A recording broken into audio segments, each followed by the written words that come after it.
Seguimos poniendo la mañana en camino y tal como lo hemos anunciado, nos acompaña el periodista, investigador, escritor Antonio Ladra, autor de Daniel Martínez, La carrera del ingeniero, editado por Sudamericana del grupo Random House Mondadori. Penguin Random House creo que es ahora. Penguin Random, sí. Ya he perdido. Siguen comprando y van agregando.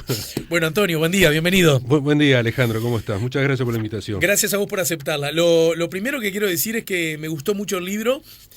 Me gustó además la forma en que lo encaraste. La verdad que tiene mucho de lo que podríamos definir como literatura periodística, porque no solo hay una narración periodística de acontecimientos, hechos y protagonistas, sino que hay una pluma exigente que hace que uno la historia la vaya recordando o aprendiendo, según se trata, porque por ejemplo si me hablas de... Para poner un ejemplo, ¿no? Si me hablas del navío que cayó hundido en la guerra de Cuba con los Estados Unidos, de España con los Estados Unidos por la isla de Cuba, bueno, ahí son cosas que yo no sabía. Claro. Pero no lo sabía ni el propio Martín. Y me gustó de cómo, porque la primera mirada es un poco escéptica de quien le leí, ¿por qué me arranca por acá? ¿De qué me está hablando, no? Y sin embargo, si uno se deja llevar, la literatura, loco, bueno, hablando de barcos, navegar no es necesario, vivir no es necesario, navegar es necesario. Exacto. Y la verdad que desde ese lugar quiero decirlo sin pretendida objetividad, ni siquiera buscada objetividad. Quiero decir que se trata de un gran libro desde la perspectiva de cómo está escrito. Felicitaciones otra vez, Antonio. Bueno, muchas gracias. Ahora hablemos de por qué Daniel Martínez y por qué en este contexto parece ser muy claro, probable... un serio candidato a ser próximo presidente de los uruguayos en un año electoral. Parece ser, si yo fuera el señor Sudamericana, un buen producto, un potencial buen producto editorial, ¿no? Bueno, sí, de eso se trató de alguna manera. A mí me hicieron esta propuesta hace ya un tiempo atrás, cuando empezaron a aparecer las cartas de quiénes podrían ser los probables candidatos. Yo dudé bastante en aceptar porque pensé, si yo hago un libro sobre Daniel Martínez, sobre la vida de Daniel Martínez, primero porque, había que investigar mucho y saber si efectivamente tenía una épica Daniel Martínez que ni se acerca a lo que puede ser, lo que uno está acostumbrado, puede ser la épica de un José Mujica, por ejemplo, ¿no? Sí. O sea, pero después te pones a pensar y decir, la épica de José Mujica no la tiene nadie en el mundo, ¿no? Entonces, de ahí para abajo, claro, cualquiera. Y acá, si buscas Mujica todo te va a quedar pobre. Claro. Entonces vos decís, bueno, ¿por qué haría esto? Y bueno, hubo dos o tres cosas que me llevaron a hacerlo. Ahí lo contás vos en la presentación, ¿no? Sí, ahí está. Una, porque quienes me lo ofrecieron fue... o me plantearon el tema de hacer este libro fue Claudio Invernizzi y Julián Ubiría, que es el hijo de Gerardo Ubiría. ¿Por qué junto a estas dos cosas? Porque con Claudio Invernizzi y con el padre de Julián Ubiría, Gerardo Ubiría, compartimos una redacción en el diario La Hora a la salida de la dictadura. Calle Fernández Crespo. En la calle Fernández Crespo. Entonces, que me lo hayan hecho ellos dos, esa invitación, uno como editor general de Penguin Random House y el otro como jefe de campaña, Daniel Martínez, a mí me tocó, porque yo tenía una historia junto con ellos. Entonces me dio por pensar que también yo podía tener una historia con Daniel Martínez, en el sentido de que éramos, o que somos, de la misma generación. Es otro asunto que vos manejás, la famosa, o mejor dicho, la casi desconocida, reconocida, sí, generación del 80, ¿no? Claro, entonces acá se habla siempre de la generación del 83, que está bien, porque en el año 1983, se desató toda una cantidad de cosas. Fue el acto del PIT, fue el acto del obelisco, fue la marcha de los estudiantes. Es decir, se dieron toda una cantidad de episodios allí que fueron los que abrieron camino para que cayera la dictadura. Pero, sin un año 1980, sin el plebiscito del 80, creo que todo eso no hubiera ocurrido, o hubiera ocurrido mucho más adelante. Yo creo que el plebiscito de 1980, cuando la dictadura llama para consolidarse como tal, con una constitución, pensando que iba a ganar, porque en aquel momento el país no estaba mal. Fíjate que en aquel momento había un 7% de desocupación, muy poca desocupación para los niveles que teníamos. La economía estaba más o menos funcionando. La dictadura pensó, bueno, por aquello de la economía estúpido, ¿no? Bueno, esto está funcionando bien, estamos instalados en el mundo de alguna manera, vamos a tratar de consolidar. Claro, instalado el mundo tiene que ver una economía con mayor apertura, ¿verdad? Claro. Entonces, vamos a tratar de consolidarnos también políticamente, porque además esto era lo que pasaba en el continente, ¿no? En Argentina, en Brasil, bueno, todo eso. Y pierde la elección, pierde el plebiscito. O sea, un caso único, ¿no?, que se dio en el mundo. Entonces yo lo que quería era rescatar esa generación de la cual Daniel Martínez es parte, pero yo también soy parte. Pero hay muchos coetáneos de esa época que no tomaron las armas, que estaban contra la dictadura, que no fueron presos, que no se fueron del país, que estaban contra la dictadura y militaron contra la dictadura en silencio. Y de eso no se habla. Y yo quería hablar de ellos. Yo quería hacer que a través de Daniel Martínez, en este caso, se pudiera hablar de ellos. Prácticamente no hay literatura sobre esa generación. Prácticamente no hay literatura sobre nosotros, sobre vos, sobre mí.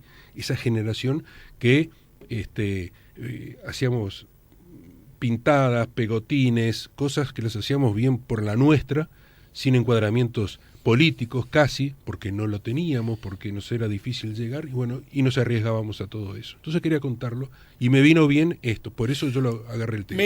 Y lo otro, tenemos todo el tiempo el mundo. Lo otro fue, ¿qué les parecía si yo tomaba este trabajo? Porque yo lo tomé como un trabajo. Yo a Daniel Martínez yo lo conocí en el año 1983, cuando sale el PIT, pero es decir, en esa relación de periodista-fuente informativa. Sí. Nada más. Y bueno, digo, porque quedaré pegado a Daniel Martínez, quedaré pegado al Frente Amplio, perderé como esa independencia que de alguna manera uno ha labrado a lo largo del tiempo, en la cual puede criticar a unos y a otros y decirle esto está bien, esto está mal. Y bueno, y la verdad que todos me dijeron, gente de todos los pelos, me dijeron, mira, si vos lo haces desde el lado de la honestidad, adelante. Ahora, déjame ponerme, no en el público, porque también si yo me pongo al lado de la editorial, digo, este libro tiene chance, porque de eso viven, ¿no? Ah, por supuesto. Este libro tiene chances de ser bien vendido por muchas de las cosas que decís y por muchas de las cosas que en sí mismo Martínez representa, ¿no es cierto? Sí.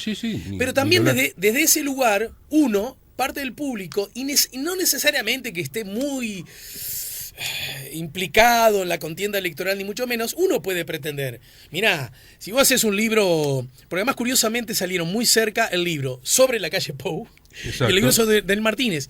Y el de Sartori también. Claro, el de Sartori escrito por él mismo. No está escrito por él mismo. Pero hay que desmontar eso, que no fue escrito por él mismo. Bien. Fue escrito por una periodista venezolana que vive en Miami, es lo que se llama los ghostwriters, claro. Vamos a entendernos, ¿no?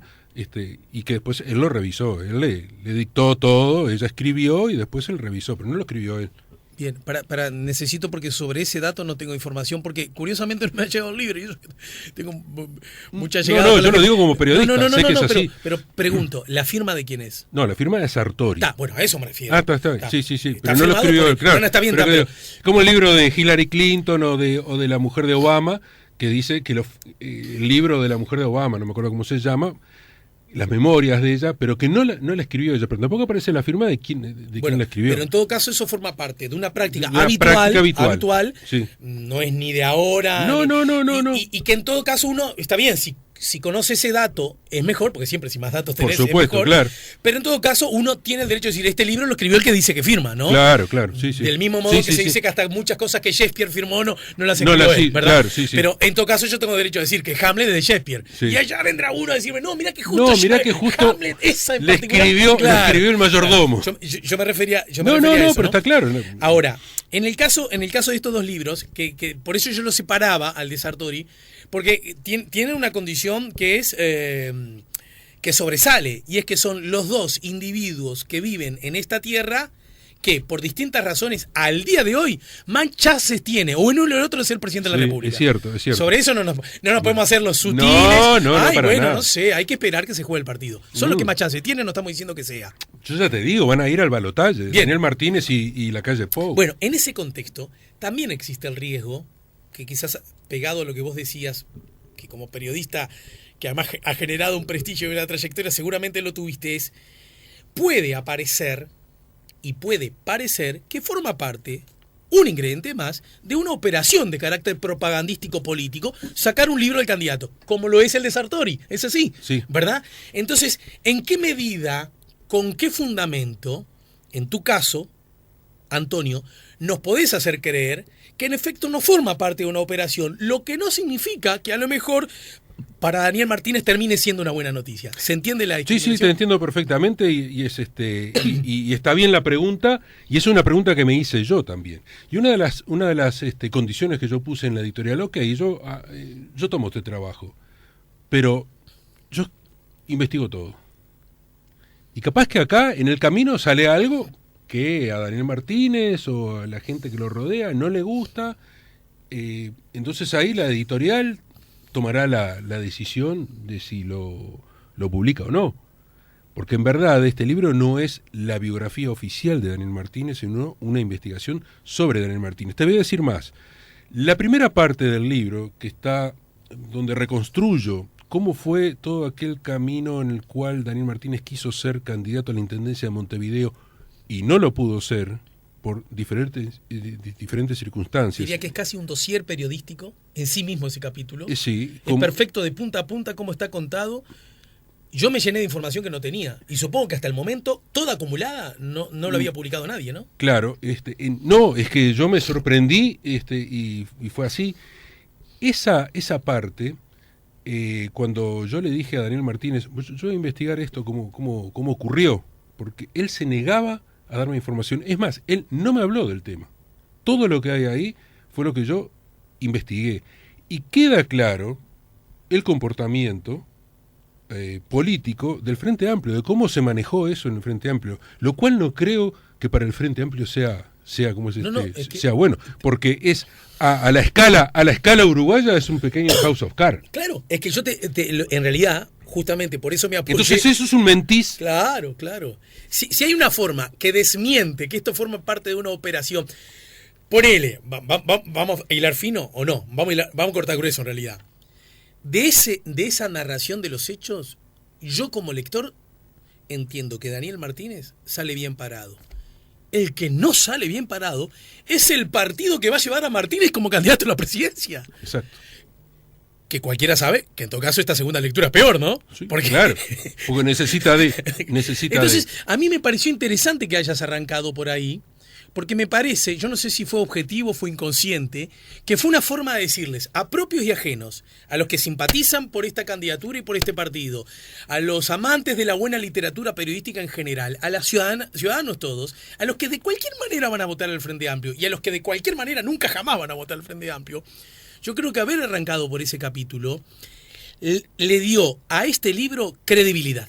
En cuanto, miren que acá no vengo a hacerle favores a nadie. Te lo quiero decir porque eso lo sentí. No, está bien, yo te agradezco y es lo que yo busqué. ¿Eso fue buscado? Esa es la pregunta. No, claro. Arrancar por ahí con ese tema. No, para mí era el tema. Es más, te voy a decir, yo he recibido comentarios de gente que me dice, mi familiar, mi padre, mi abuelo, yo qué sé, iba a votar pero después de haber leído el libro y el primer capítulo lo llevó a que va a votarlo a Daniel Martínez, por X razón. Pero vota el Frente Amplio.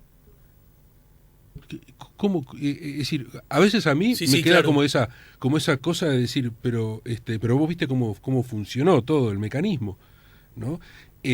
Porque además, ahí yo hablo con todos los protagonistas, hablo con Mujica, hablo con Tabaré Vázquez, hablo con Ana Olivera, hablo con Carlos Varela, hablo con otros Déjame decirte que Ana Olivera yo siento que queda bien parada en la narración, porque en algún punto, qué curioso, ¿no? Porque Ana Olivera es la que se termina colocando en la banda de intendente. Sí. Lo único Ella en realidad no lo buscó. Ella podría haber dicho que no. Bueno, es lo único. Es probable, claro. Pero te voy a decir, a tal punto es así que Ana Olivera, me consta porque me llamó Daniel Martínez. Yo con Daniel Martínez yo me reuní 8 veces. Sí. 8 veces. Llamó la atención eso. Grabé.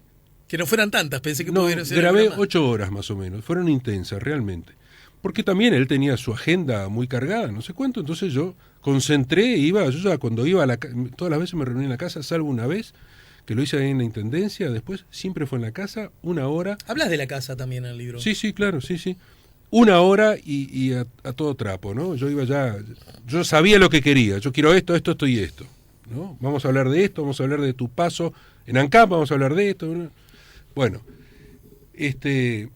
Ana Olivera, en una de esas reuniones, en las últimas reuniones, Ana Olivera lo llama a Daniel Martínez y le dice que estaba muy preocupada por lo del libro de Antonio. Le dijo así. Y Daniel Martínez dijo, mirá, habla con Antonio, porque el libro de Antonio no es mi libro. Ajá. No estoy revelando nada. No, está bien. Digo, simplemente estoy diciendo una conversación que el propio Daniel Martínez me comenta, ¿no? Entonces, el trabajo en sí, en ese capítulo... Perdón, ¿y Ana habló contigo? Por supuesto, si yo hice... No. Después de esa preocupación, no. Y no me ha llamado ahora ni nada. O sea, nadie ha dicho esto es mentira. Nadie ha salido a desmentirlo esto. Nadie. Es decir, ahí están todas las voces. Y está... yo una vez que tuve todas las voces, que tuve todo, cómo se movió todo, que leí la prensa, que fui a los archivos, que escuché grabaciones, que vi videos, todo eso, lo que hice fue decir, bueno, voy a hacerme acá un plano, una línea de tiempo, cómo se fue comportando todo esto. Entonces cuando haces una línea de tiempo ahí te das cuenta realmente cómo fue el manejo de todo eso, ¿no? Fue un thriller. En el libro pasa algo muy cinematográfico y es que es como las secuencias, ¿no? Sí. Secuencia, escena que vos vas uniendo y que tiene una lógica y que hubiera sido muy difícil de narrar si no hubiera contado con una pluma solvente como la tuya, porque el riesgo es que te aburra a la tercera escena, ¿no? A la tercera escena te aburre. Mucho más sabiendo todo. Claro. Cómo termina la película, porque sabemos sí. lo que resultó. Ahora, me parece muy interesante, porque hay algo que también el libro, perdón que insista mucho en ese primer capítulo, porque yo creo que es determinante en varios sentidos. Yo soy los que cree que Daniel Martínez tiene, exceptuando Sanguinetti, es el que tiene el mejor currículum de los candidatos con chances. Sanguinetti por obvias razones, ¿no? Primero porque tiene 23 años más. Pero además porque por lo que experiencia, todos buscan, él ya lo tuvo 2 veces. Ya lo tuvo 2 veces, fue 2 veces presidente. Eso te deja fuera de. Sí, claro, por supuesto. Pero después es un hombre que desde la perspectiva política ha recorrido, te diría, el espinel de punta a punta. Todo. Pero además con otro ingrediente que la política de hoy día está exigiendo, y es la actividad privada. Y agrego, la actividad privada exitosa. Exacto. Sí, porque le fue bien. Le fue bien. Y ganaba bien, y hacía dinero con su trabajo, con su reconocimiento. Entonces, eso me parece que lo coloca en un lugar, digamos, satisfactorio en cuanto a yo tengo credenciales, ¿verdad? Diferente como es el resto de los candidatos, de todos, ¿eh? Porque viste que hoy estamos medio loquitos de la cabeza. No, por eso, cuando yo me planteaba aquella duda, si hacía el libro, no, si hacía el trabajo, no, yo me imaginaba ladra, foca, aplaudidora, no sé cuánto, que algunos lo dijeron, ¿no? Sí, bueno, pero aunque hubieras hecho otra cosa, igual lo iban a decir. No, claro, por supuesto, porque estamos viviendo este mundo de blanco y negro. De la locura. De blanco y negro. Yo lo que logré en algunos casos de gente, digamos, porque hay todo tipo de personas en las redes, ¿no? Hay gente que discute con pasión, pero con altura, con argumentos, o pregunta, y hay otros que definitivamente no podés tenerlos en cuenta. Con la gente esa con la cual se puede discutir, yo lo invité siempre en todos los casos, lea el libro y después hablamos. Y en ese contexto, Antonio, y me han contestado, lo voy a hacer. ¿Sabés que leyendo el libro, a mí me queda, esto es contrafáctico, así que no puede probarse, una especie de casi convicción de que eso que terminó siendo una mala noticia que casi provoca que Daniel Martínez saliera de la escena política, se fuera, ¿no? Sí, lo de la intendencia. Sí. Bueno, te voy a decir, está dicho allí, pero cuando en el Frente Amplio se empieza a hablar de los desencantados, fue ahí, la primera vez. Claro. Fue ahí que empezó. Desencantados que actuaron, ¿no? Que actuaron, 120.000 votos en blanco. Es más, yo creo que ese número hizo que la oposición, en particular blancos y colorados, hicieran una lectura un tanto equivocada, quizás. Porque pensaron que eso lo podían captar para ellos. Cuando en realidad era un gesto hacia adentro. Hacia adentro, por supuesto. Creo que vos lo decís en términos así. Sí. No voto a los otros, pero tampoco en estas condiciones te voto a vos, ¿no? Exactamente, sí. En ese contexto, para molestarte nada más, ¿se puede decir que esa mala noticia para Martínez terminó siendo una especie de catapulta que lo colocara? Porque además de todo el currículum, uno necesita un costado que tiene que ver con la mística. Victimización. Es víctima. Sí. Los malos le impidieron cosas y eso ayuda, lo sabe cualquiera, a cualquiera. Terminó hasta ganando ese dato que no lo tenía antes. Sin duda que fue así. No solamente eso, sino que además durante 5 años lo recluyeron en un costado que a él no le gusta, que es el costado de parlamentario. Uh-huh. Y no le gusta eso porque no lo siente.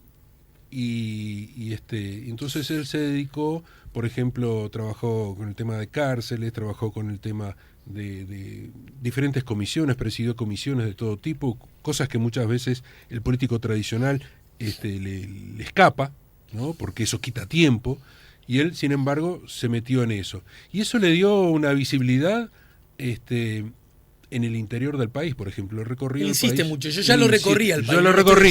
Yo lo recorrí y es cierto, porque, por ejemplo, él recorrió el país, todas las cárceles las conoció con Garcé, que era comisionado parlamentario, que después fue competidor suyo en la elección por la Intendencia de Montevideo, paradójicamente, sí. ¿no?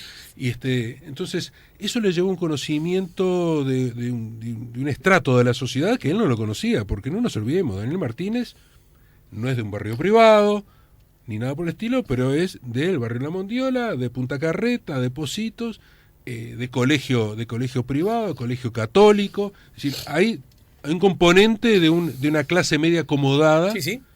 que no todo el mundo la tiene. Yo no la tengo, por ejemplo. Yo no soy de ese sector, digamos. Sí, ¿no? Ninguno de los dos, ¿no? Ni ninguno de los dos. Entonces, vos fíjate qué interesante. Entonces, él, recorriendo, por ejemplo, las cárceles, él me dijo, dice, para mí fue un aprendizaje conocer otro tipo de persona, otras experiencias, otras sensibilidades que lo capturó para su propio acervo, ¿no?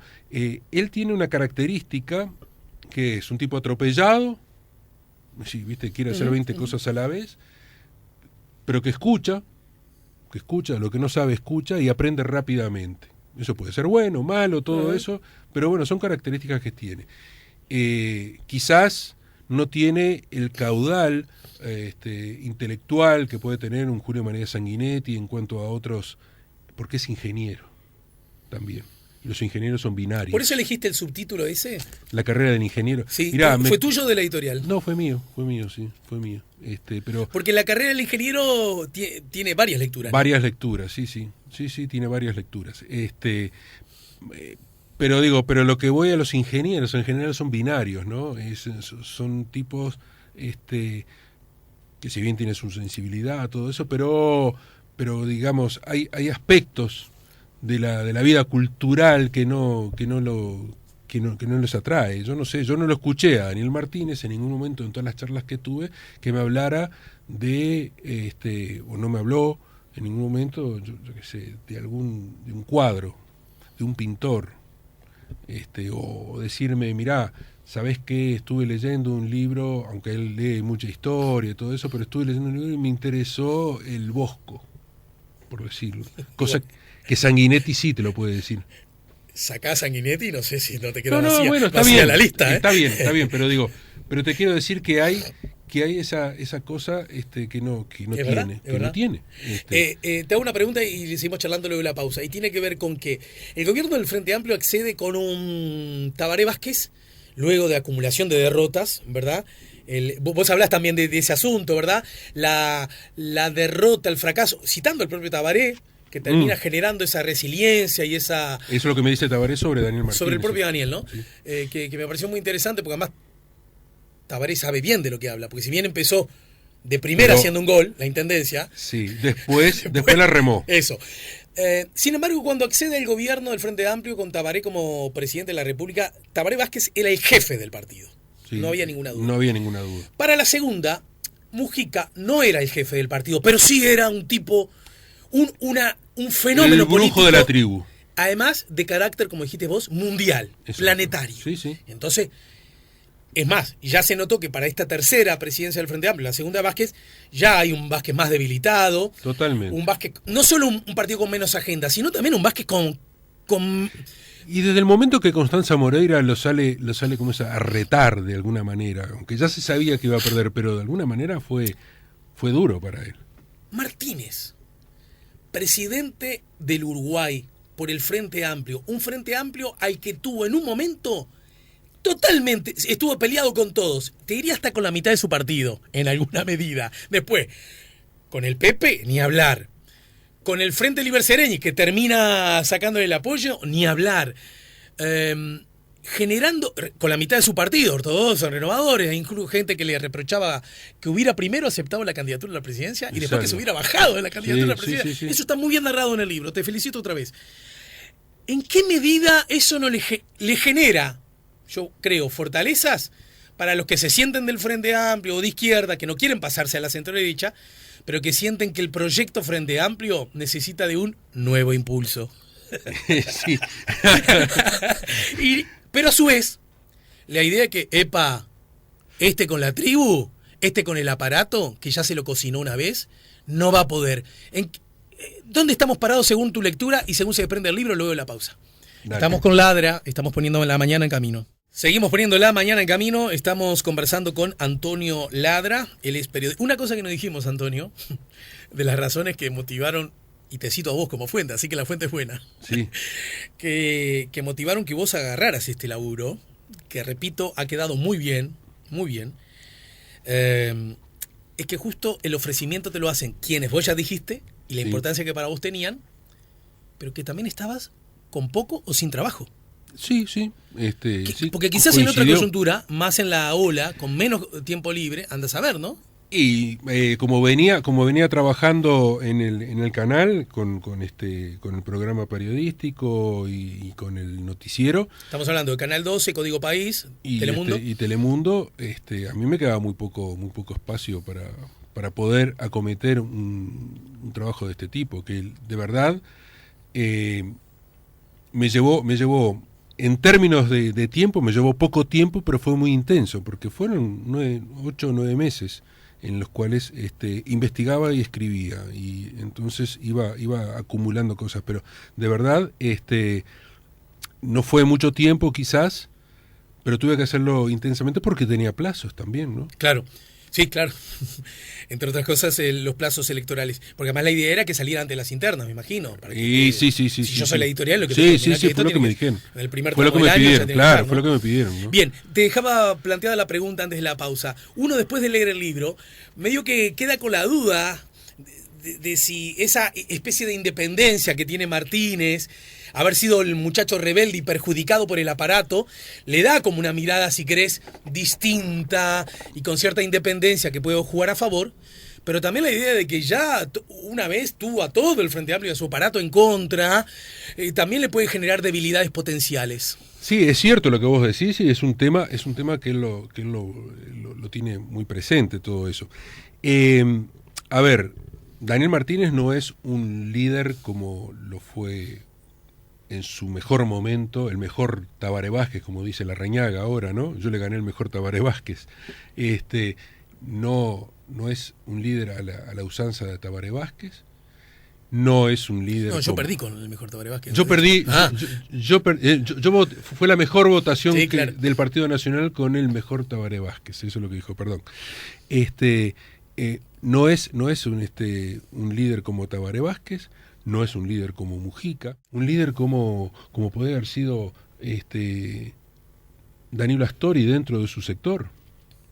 Porque dentro del propio sector, dentro del propio Partido Socialista, es un partido difícil. De hecho, Tabaré Vázquez renunció al Partido Socialista, ¿no? Uh-huh. Cuando el tema del aborto, cuando se lo desautorizó, él renunció. Pero bueno, Pero digamos que esas son características de Tabaré Vázquez, que cuando no le gusta algo renuncia y sabe que lo necesitan. Acá van más a de saber, una vez lo hizo y más de una vez fueron a buscarlo, ¿no? Sí, por supuesto, lo van a buscar y se olvidan, ¿no? De eso funciona así. Él sabe eso y sabe que eso es una debilidad. Por otro lado, él tiene algo a favor, digamos que él debe haber hecho un FODA, ¿no? De cómo es él. Que tiene llegada y tiene como es diálogo con todos. Que no todos tienen eso en el frente. Pero el propio Tabaré tampoco no tiene diálogo.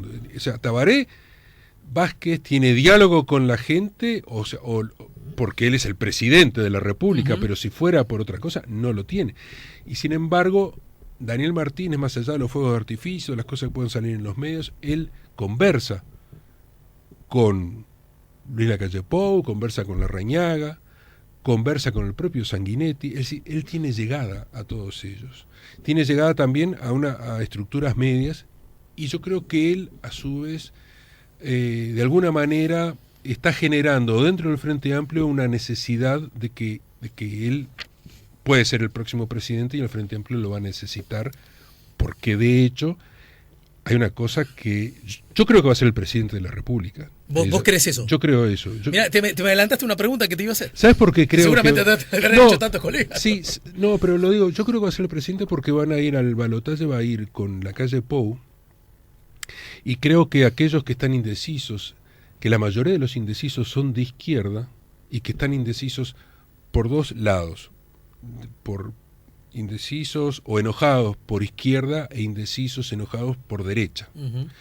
Los que están enojados por izquierda es porque sienten que el Frente Amplio no ha hecho las reformas. Ha sido muy tibio, digamos. Que ha sido muy tibio, que se ha preocupado más por el PBI que por otro tipo de cosas. Se ha preocupado más por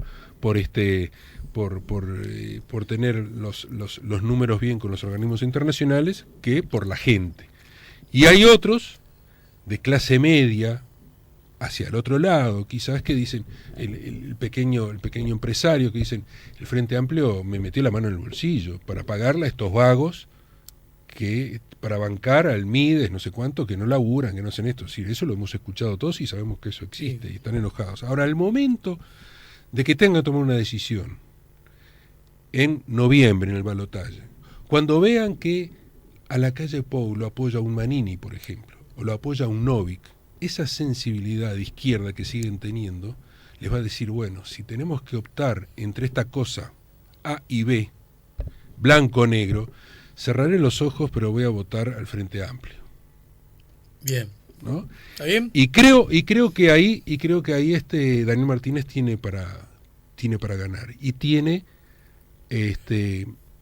esa cosa de que está por fuera de esas estructuras. ¿No? Lo que hablábamos hoy, con cierta fortaleza le da eso, ¿no? Entonces, yo creo que lo de la necesidad de estructuras es ahora, elección interna, va a ser en la elección parlamentaria, es decir, cuando se tengan que elegir diputados, senadores, bueno, quiénes se van a acomodar detrás de Daniel Martínez, hacia dónde van a ir, pero creo que en el balotaje creo que Daniel Martínez le va a ganar a solo porque Pou. nos Porque además Lacalle Pou, al lado de Daniel Martínez, tiene un índice de rechazo muy grande también. Sí, es verdad, el índice de rechazo es más grande en Lacalle Pou que en 54%, ¿no? Claro. Entonces, va a estar muy peleado, va a ser tan muy peleado va a estar que yo, amable, cariñosa, dudás. Además, no solo dudo, sino que creo que está bien el análisis, pero no le va a alcanzar. Es probable. Porque para mí la clave va a ser a qué porcentaje de votos llega el Partido Colorado, el Frente Amplio en octubre. Y al día sí. de hoy, para que el Frente Amplio pueda ganar el balotaje, tiene que llegar al 45, 44. Sí, vamos a ver. Y no me están dando los números. ¿Cuánto tuvo el Frente Amplio con Tabaré Vázquez en la primera vuelta? 43. 40. No, pero ¿en cuál? ¿En esta última? Sí. No. Ahora me agarraste. No, pero digo, Pero estuvo ahí, ¿eh? No, me parece que superaba el 45. Sí.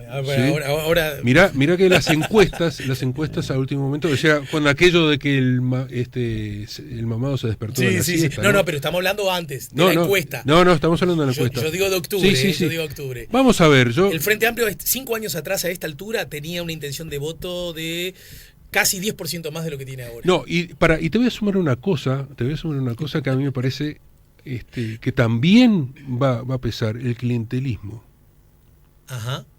En este caso, curiosamente, a favor de la izquierda, dirías. A favor de la izquierda, sí. El clientelismo de los trabajadores públicos, de los que tienen un plan social. Sí, hay clientelismo fomentado por el Frente Amplio, que eso en algún momento va a pesar. El Frente Amplio ha fomentado el clientelismo, tiene que recabar eso. Es el mismo clientelismo que llevó al Partido Colorado históricamente a tener eso. Y creo que el Frente Amplio aprendió eso. Aprendió para mal, digo yo.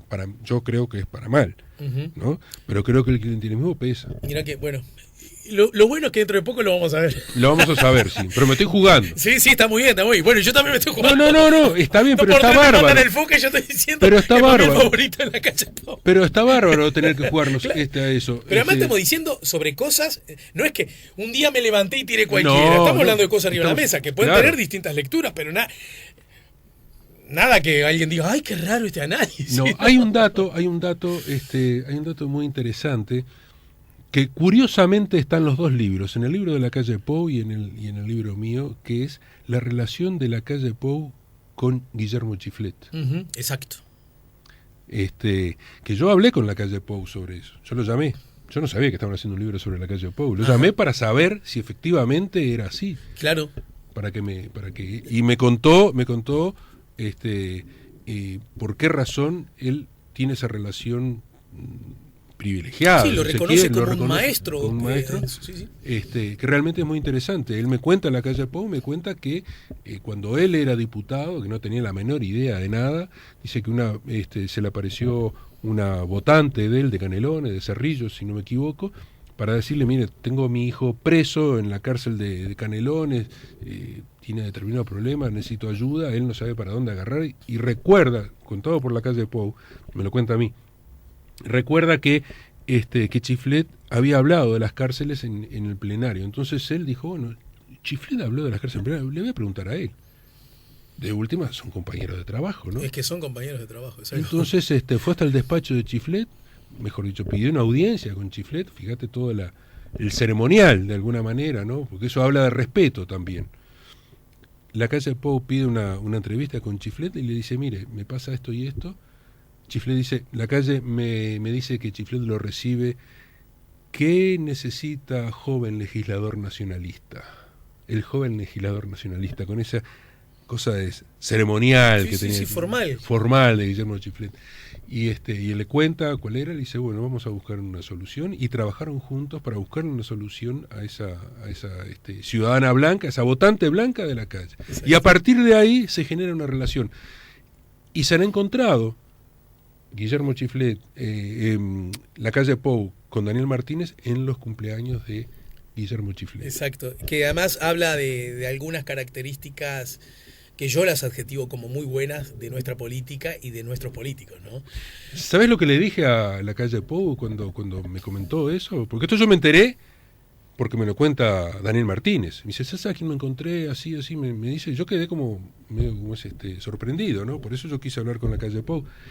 Cuando me cuenta eso, le digo, Luis, ¿sabes una cosa? Estas son cosas que hay que contarlas. La gente no sabe esto y estas cosas hay que contarlas, porque la gente se piensa que ustedes, los políticos, y nosotros, los periodistas, pensamos que se están agarrando a los balazos constantemente, y no es así. Uh-huh. Hay una cosa que voy a cambiarte de tema, porque quiero aludir, por ejemplo, al capítulo Santiago de Cuba y Asturias. Mejor morir a bordo que ahogado. Una frase textual. Julio de 1898. Ubicaron, ¿no? El último escaloncito del siglo XIX. El capitán de navío Fernando Villamil caminaba nervioso de proa a proa a los 70 metros de eslora del Furor. el destructor de la Armada Española que tenía a su cargo. Había estallado la guerra entre España y Estados Unidos y uno de los lugares donde se iba a dirimir el conflicto era en la bahía de Santiago de Cuba. Poco antes, a mediados de febrero, Estados Unidos había acusado a España de estar detrás de la destrucción del Maine, uno de los acorazados de su armada que se encontraba en Cuba. La explosión, cuyas causas fueron objeto de controversia y de 2 investigaciones separadas, llevadas a cabo por los gobiernos de España y de Estados Unidos, se produjo cuando parte de sus oficiales se encontraban en tierra en una fiesta ofrecida por los españoles, causando la muerte de 254 marinos y 2 oficiales. Quiero decirles, así arranca este capítulo, es un capítulo imperdible de literatura histórica, y que habla de algunos personajes maravillosos y que hasta maneja relaciones humanas, tensiones geopolíticas históricas y hasta también tácticas de guerra. Sí, todo eso. Sí. Pero entonces viene el malo, uno siempre tiene que ser un poquito malo, y decir, ¿pero qué tiene que ver esto con Martínez? ¿Verdad? Claro. Contanos de qué va, porque creo que es otra de las fortalezas que tiene el libro. Bueno, como tú dijiste allí, el capitán de navío Villamil Cueto. Villamil es un apellido asturiano con el cual comencé a investigar si tenía algo que ver con Daniel Martínez Villamil, que se escribe con las 2 A. Uh-huh. Y efectivamente me encontré que los Villamil asturianos llegaron acá a Uruguay en esas oleadas de migración, y se radicaron unos en el norte, Paysandú, en la zona de Paysandú, y otros en Cerro Largo. Otros 2 ramas de los Villamil. Daniel Martínez tenía una idea de que había un tatara algo de él, era un Villamil de Asturias y que había estado justamente, que era un militar, pero no tenía más datos. Me puse a buscar, incluso hablé con un querido colega fallecido ahora, lamentablemente, Armando Olveira. Sí, querido amigo, fue columnista de este programa en su columna de Patrimonio. Gran amigo, bueno, me encanta que lo recuerdes. Hablé con él, experto en esos temas, justamente. Investigador de temas de la emigración, de los gallegos. De los asturianos. De los asturianos en particular. Sí. Y él me dio algunos datos, me dio algunos teléfonos, mails, y con los cuales yo me puse en contacto con un responsable de una especie de archivo de museo allá en Asturias. Allí al final más o menos me pasó algunos datos.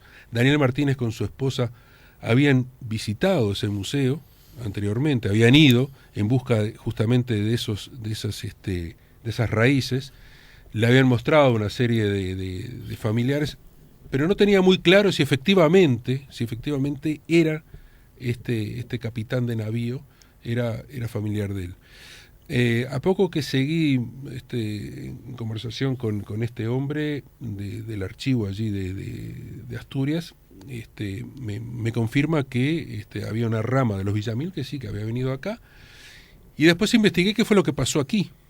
Y efectivamente, la madre de Daniel Martínez es oriunda de Paysandú, junto con una cantidad de hermanos, 9 hermanos en total. De ahí viene ultracatólicos, ¿no? Sí, claro. La mamá muy católica. Muy católica. El padre agnóstico, más bien. El padre agnóstico, y bueno, y eran familiares de ese Villamil Cueto, que había sido, digamos, un héroe para la Armada española. Había sido el que había de alguna manera creado la escuela, digamos, el capitán Miranda de allí de España. Claro, porque él incluso participa de la guerra porque él dice, tengo que ir a defender. Él estaba esto, ¿no? retirado, Claro, él estaba claro. retirado. Pide para ir, claro, pide un buque para ir. Él estaba retirado, tenía 53 años, estaba retirado, más o menos acomodado. Y no le dieron bolilla con la estrategia. Y no le dieron bolilla con la estrategia. Claro, y él conocía todo lo que era la costa de Estados Unidos allí, bueno, es cuando se queda con Cuba, cuando se queda con Cuba, y él va a pelear allí y va como segundo, Pero él dice, lo que tenemos que hacer es ir a atacar directamente al puerto de Nueva York, que yo sé que el puerto de Nueva York no tiene ¿cómo es defensas. las defensas, y nosotros podemos lastimarlos allí. Pero el jefe, y además para distraer lo otro. Pero el jefe le dice, no, tenemos que resistir acá en la Bahía de Cuba, porque no podemos dejar Santiago, no podemos dejar Cuba a merced de los americanos, de los norteamericanos, pero también de la resistencia cubana que había interna. Claro.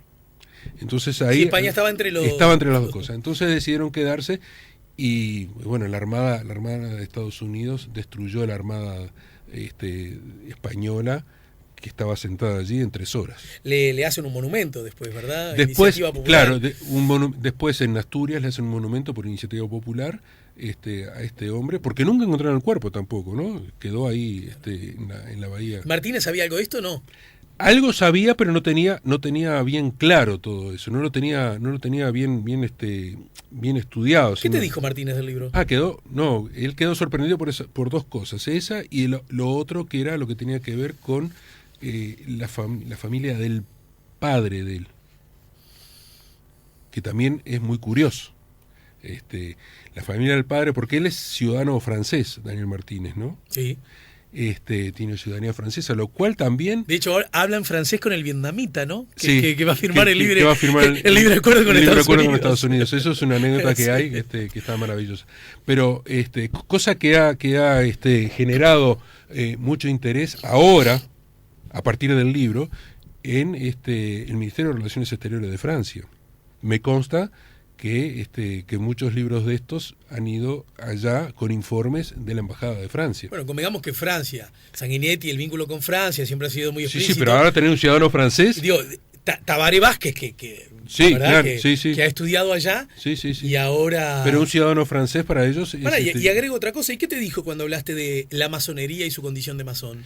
Bueno, ahí tenemos hablando de Francia. Una pequeña discusión. Tenemos una pequeña discusión, porque yo cuando le planteo lo de la masonería, le digo, bueno, a ver cómo es el tema de la masonería. Él me ratifica algunas cosas, me ratifica que es masón, por un lado, que ingresó a la masonería en el año 2010.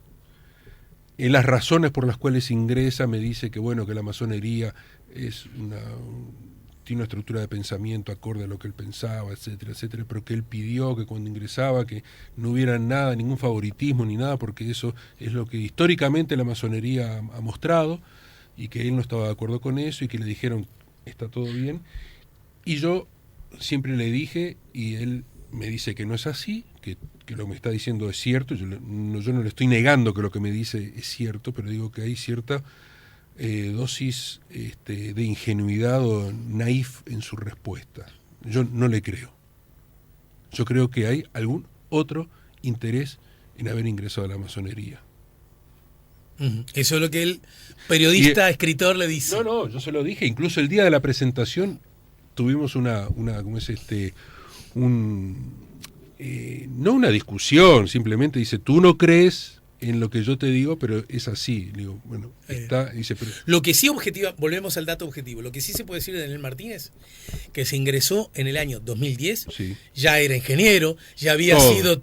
Casi todo lo que había sido ya lo había todo lo que es ya lo había hecho, ¿no? Sí. Digo, para no especular con que gracias a eso le empezó a ir bien. Claro, pero a nivel político igual todavía no era intendente. Quizás algunas cosas pueden haberse abierto siendo masón. No lo sé. Digo, yo esto ya empiezo con la especulación, porque incluso yo hablé con el gran maestro, que es José Garchitorena, que después de insistirle varias veces, porque está prohibido para la masonería decir, sí, Alejandro Camino es masón. Claro. Porque no es secreta, pero discreta, ¿no? Es discreta, no es secreta, pero es discreta. Y entonces yo le puedo preguntar, le digo, pero Alejandro Camino, ¿es masón o no? No te puedo decir. Bueno, al final de tanto insistirle, de llevarlo por un lado o por el otro, me admite que efectivamente Daniel Martínez es masón, porque era algo que estaba allí, porque el propio Daniel Martínez lo admitía, o sea que tampoco no estaba violando nada. No había infidencia. pero lo que yo no pude saber, por ejemplo, es a qué logia integra Daniel Martínez. En Búsqueda salió una nota hace un tiempo de Sergio Israel que decía que Daniel Martínez integraba la logia Salvador Allende, pero no integra la logia Salvador Allende, lo cual podía llegar a ser cierto, porque Salvador Allende es socialista, masón socialista, Daniel Martínez socialista, y decís, bueno, ¿para dónde iría un socialista en la masonería uruguaya? Mirá, hay una logia que se llama Salvador Allende, hasta anotame ahí. Entendido. Pero no es así. El propio Daniel Martínez me lo negó. Y por otras fuentes de la masonería me lo negaron. Por ejemplo, Lalo Fernández, que es un hombre allegado a Daniel Martínez, muy allegado, muy amigo de Daniel Martínez, fue 3 meses masón, no es masón ahora. Como lo ponen a Lalo Fernández como masón, ahora no es masón. Él estuvo 3 meses y es más, me dijo, yo fui 2-3 meses y la verdad, me aburrí, dice, yo no quería estar allí. Eso te dijo Lalo Fernández. Sí. No, lo digo porque hace poco también salió una nota diciendo que el próximo presidente de los uruguayos puede ser masón, y se cuenta la historia, yo digo, todos los presidentes masones que hubo acá en Uruguay, y este sería el 9º, por ahí. Sí, que no han sido tantos en realidad, ¿no? Tantos. La influencia de la masonería ha sido subrayada, pero no tantos presidentes masones. Y entonces Lalo me dijo, yo estuve en la masonería 3 meses y en verdad entré por curiosidad. Yo creo que ahí se ingresa por curiosidad también, de alguna manera. Todos tenemos la curiosidad de que nos ¿qué habrá ahí atrás de esas paredes grises? ¿Qué será lo que ocurre allí? Que me tengo que poner esto. Bueno. Y Lalo dejó de ser, Lalo Fernández dejó de ser la masonería, porque aparecen algunos informes donde lo dan como integrante de la masonería. No sé bien por qué está allí. ¿Pero vos sentís que Daniel Martínez hubiera preferido que no hablaras del tema en su libro? Ah, sí. Hubiera preferido. Sí. Te robo 5 minutos más, Dale, luego de la pausa, para terminar. Hay 2 cosas que del libro quedan muy claras. La familia para él es algo muy importante. Esto parece un lugar común y casi como un afiche propagandístico. ¿Qué candidato va a decir, la familia para mí no es importante? Sí, ¿verdad? Claro, pero hay rasgos, señas, trayectorias que hablan de que en efecto no solo es una frase. Me permito ser, digamos, crédulo y creer en el relato de los hechos.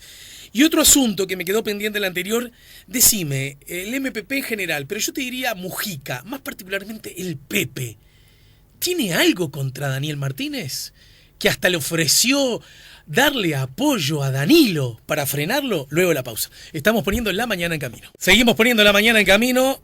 Vamos al último tramo de esta larga charla con Antonio Ladra, autor de Daniel Martínez, La carrera del ingeniero, editado por Sudamericana. ¿El diseño del cuerpo del libro, tuviste alguna incidencia? ¿No? No, bueno, nos dieron algunas pruebas y Leo Barizoni es un fenómeno, el fotógrafo. La foto fue de Leo Barizoni, sí, pero en verdad, bueno, el color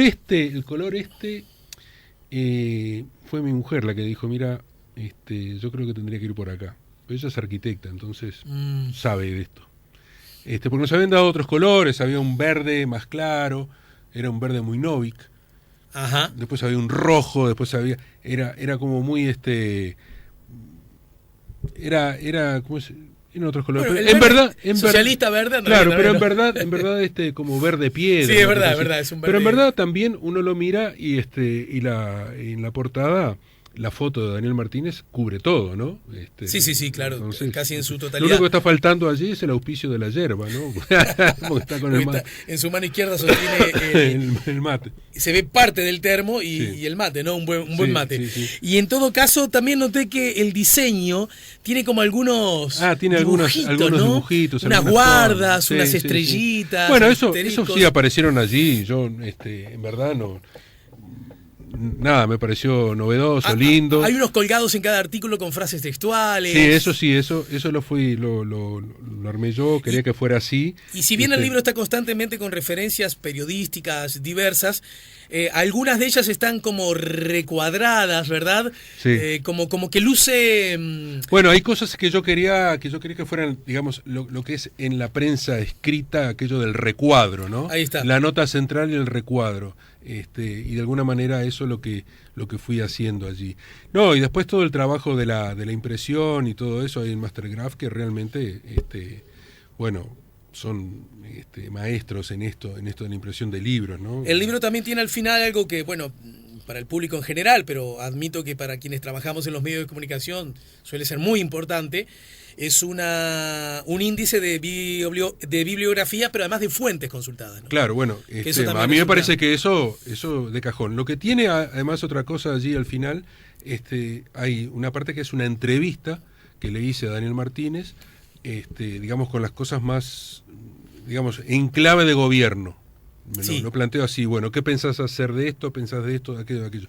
Todo eso hay un código de barras allí, que se puede consultar y uno eso lo lleva, un código QR, lo lleva directamente a YouTube. Y acá, en esa entrevista a la que lo dice en particular, se señalan cosas sobre las cuales curiosamente no se habla tanto. Yo supongo que ya se tendría que hablar, o por lo menos después de junio seguro, y es porque aún en la hipótesis de que el Frente Amplio, la fórmula presidencial del Frente Amplio gane las elecciones, necesariamente va a tener que acordar cosas con otros. Sí. ¿Qué cosas? Y qué otros no se sabe, pero algo va a tener que acordar. Sí.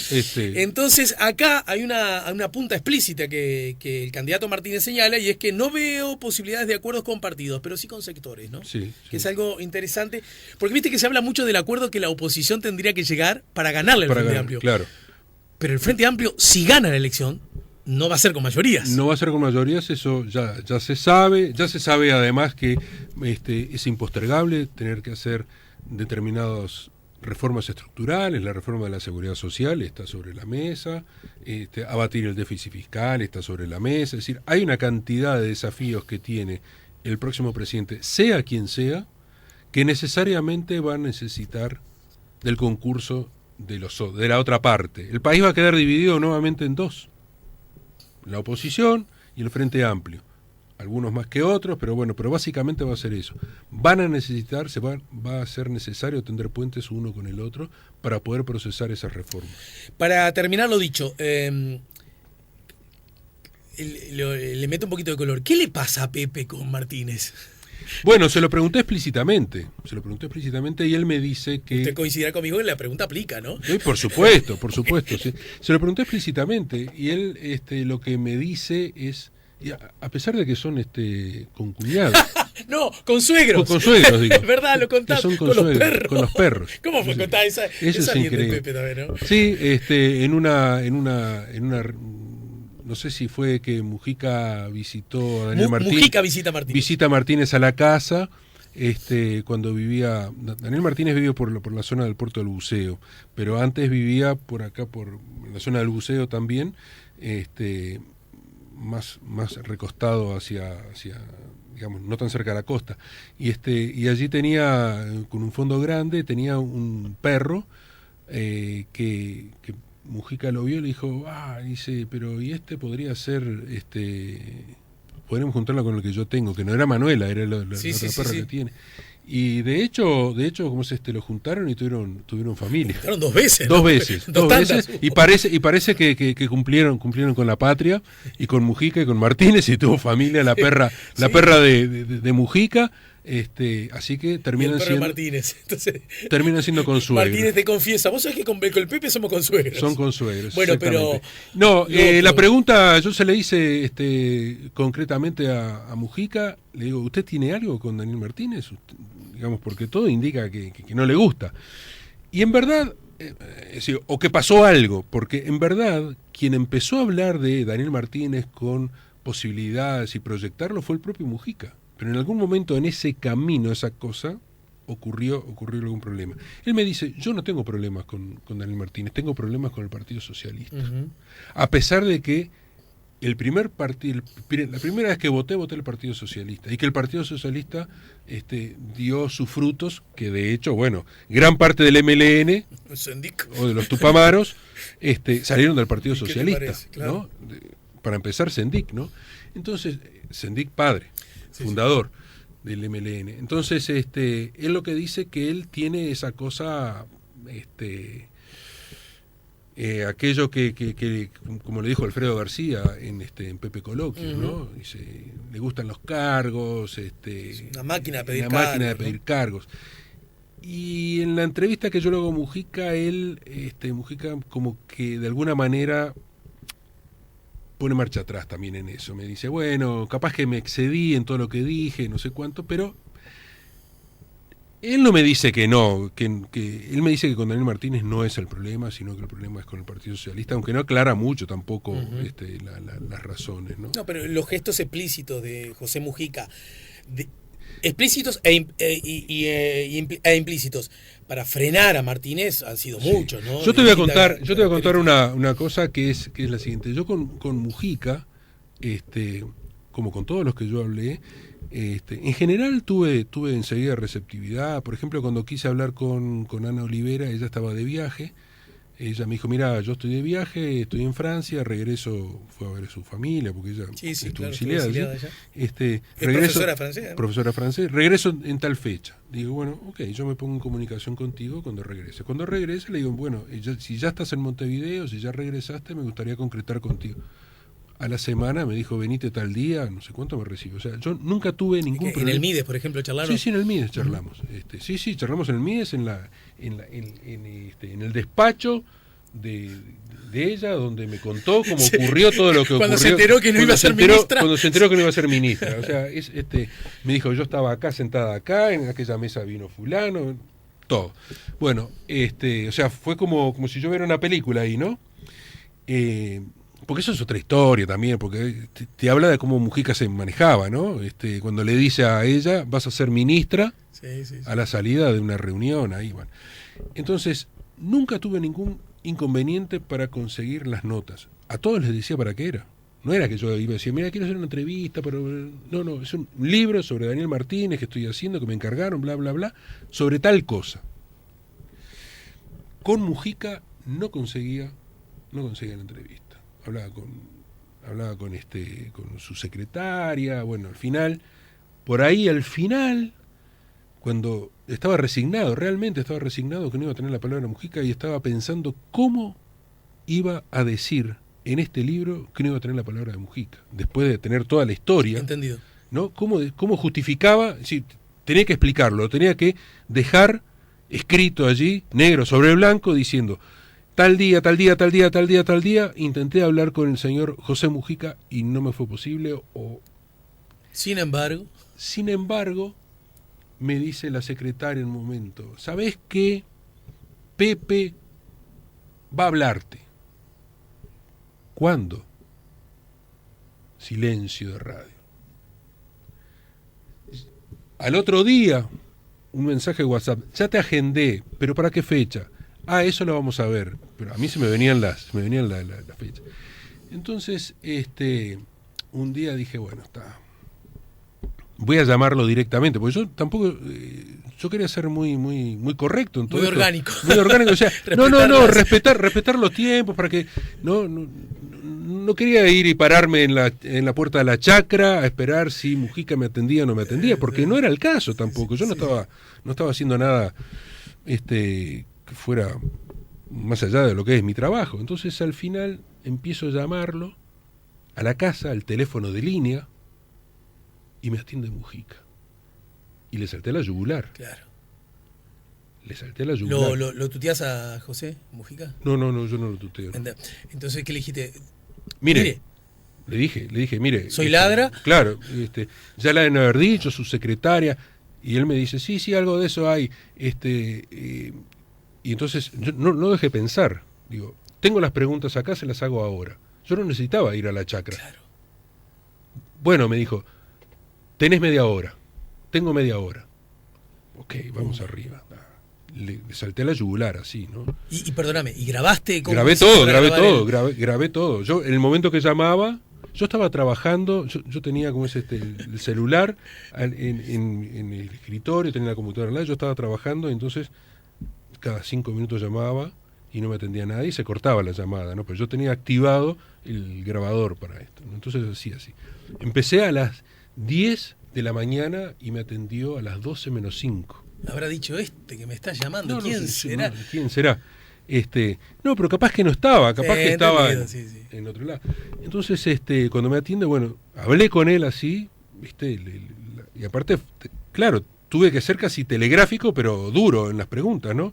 Usted dijo esto, usted esto, ta. Yo hablé con Mujica a las 12 del mediodía y Daniel Martínez lo visitó a las 3, 4 de la tarde, si mal no recuerdo. Y me consta que a Daniel Martínez y Mujica hablaron de este libro. Bien. Que no estaba todavía, o sea que sí, era... por supuesto. Claro. Pero obviamente ya era el último escaloncito del Era libro, el ¿no? último escalón. Lo que te faltaba, Sí, la sí. piecita del puzzle que te faltaba. Exactamente. Para terminar en medio minuto. Familia, rol, importancia, qué tanto juegan sus hijas, sus yernos, los nietos, la esposa. La esposa. ¿Verdad? Sí. Es muy señalado lo de la esposa, ¿no? No, lo que pasa es que hay que tomar en cuenta que hay toda una vida recorrieron juntos. Porque fíjate que él se casó a los 19 años. Pero me lo dicen los propios amigos. Dice, uy, sí, cuando estudiábamos con Daniel. Y bueno, dice... le bancábamos los trapos, como se dicen ahora, ¿no? Íbamos a estudiar, pero dice, de repente la nena empezaba a llorar y estábamos estudiando, no sé, algo de ingeniería y Daniel estaba dando la mamadera a la nena. Porque fueron padres jóvenes. Fueron padres jóvenes. Entonces, todo eso lo marcó mucho. Los dos estuvieron en la clandestinidad, viviendo no te digo a monte, pero vos fíjate que estuvo durante 2 o 3 meses viviendo en la casa del hijo del secretario político y secretario del director del Partido Nacional de la calle Padre. O sea, que incluso hay una anécdota ahí que cuenta cuando otro vínculo con la calle otro Pau. vínculo, claro, que cuenta cuando en una media hora previa, no sé, o en un discurso que se hizo al recordar los 30 años del plebiscito, ¿no? Daniel Martínez habló allí en nombre del Frente Amplio y entonces Daniel Martínez habla.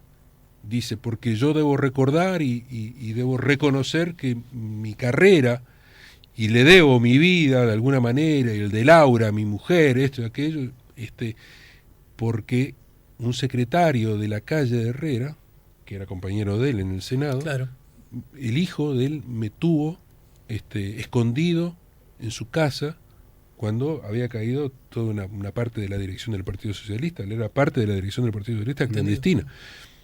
Y cuando termina el discurso, se le acerca a la calle de Herrera y le dice, pero vos,